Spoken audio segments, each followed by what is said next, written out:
আমাদের এখানে ছোট একটা বক্স বাজছে এবং দেখতে পাচ্ছ দাদারা মাংস নিয়ে এসেছে চিকেন, সেগুলো এখন রেডি হবে। রান্নার দিকে আস্তে আস্তে আমরা এগিয়ে যাচ্ছি। এখানে চিকেনের কাজটা চলছে, ধোয়ার দেখতেই পাচ্ছ তোমরা।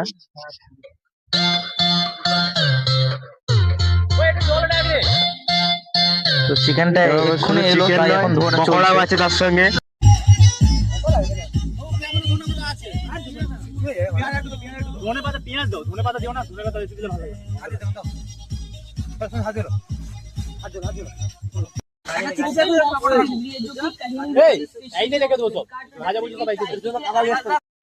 লোকের ঝাড় থেকে বাচ্চা কেটে আনছি।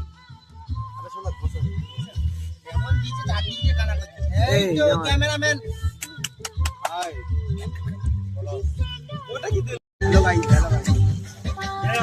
আরে ধর না,